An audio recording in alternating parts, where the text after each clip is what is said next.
Olympic rider and trainer Stefan Peters offers advice on the effective use of riding aids, beginning with an 8-year-old Holsteiner mare.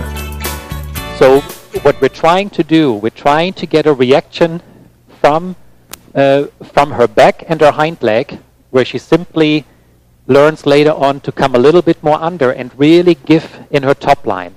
How do we get there? Yeah, and what Tammy is doing here quite nicely, we are riding transitions, and so many trainers say, well, if you have an issue like that, you just have to do transitions. Transitions will absolutely not make a difference if we don't correct our horse within the transition.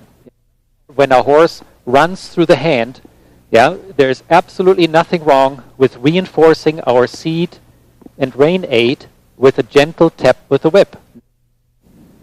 So, but we, right there, this is a good frame. I would not ask her to go lower, Tammy, yeah, this is good. And here we really want to keep a high standard and say, you know, is our horse truly connected? And what can we do? Because we got this question many times. What can we do when my horse is resistant?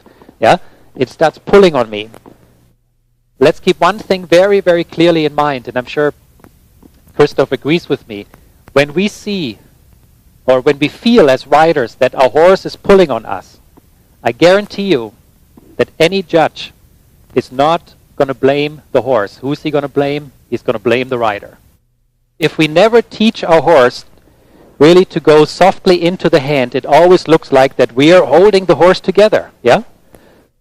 The rein aid needs to be perfectly respected. Yeah?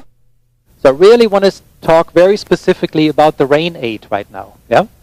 It's very, very important that we have a clear understanding how and when and how strong and how light to use our hands. Yeah?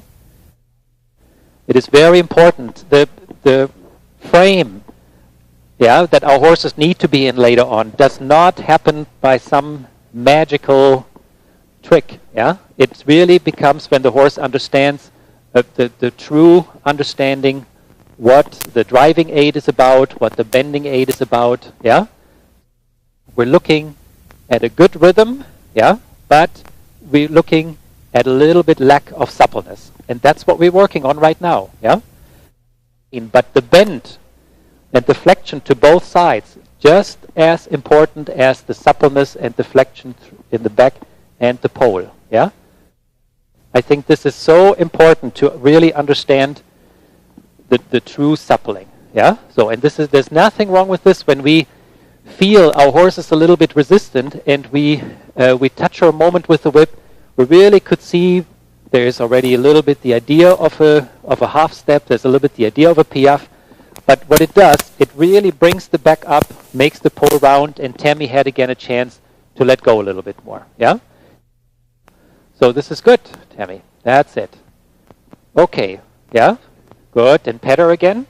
Perfect. Yeah. When she runs through your hand, a moment, a little tap on top of the croup, and perfect. So there we go. Yeah? This is good. This again was a perfect reason where we felt, you know, we really did feel the result of the half halt. We were able to bring our horse back and we were very happy to release a moment afterwards. So in other words, we created the reason to let go in front. If we don't create the reason, most likely, yeah, we keep hanging on all the time and our horses don't really learn to give. Yeah? So half halt again. And now, so nothing wrong with that. A moment a little bit stronger, but you made your point and you were able to release again. With lots of useful tools, more suppleness. Yeah? The half halt, the bending aid, yeah? The forward driving aid, the transition to shorten the strides a little bit. So we should not just hope eventually after a few years that our horses get supple. We really have to take the initiative and do something about it. If she's drifting into your right leg, she most likely will not pick up the right lead correctly. Yeah? So let's control the circle line perfectly. Yeah? Canter when you're ready. And canter. Yeah? You could tell a little bit stiffening through the top line. Yeah? If we accept this, it she will think this is the way she can always do her transitions. Keep her on the circle line while you flex her a little bit to the outside. That's it. Now straighten the neck and again canter when you're ready. Yeah? Try to maintain the suppleness. Much better. Yeah?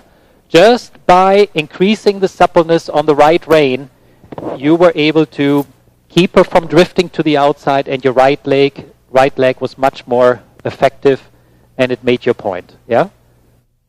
I really would love to see that you find a frame where she truly lets go, not one step a little deeper, then the next step a little higher. Very, very consistent. So even now I would use little half halts, little bending aids to make her understand we're looking for a consistent frame, a little bit more forward.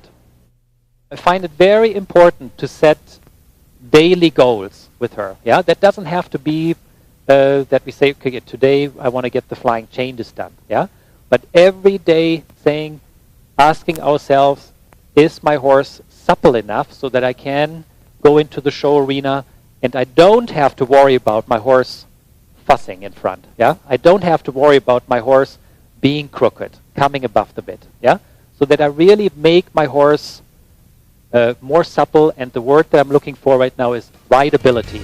Yeah.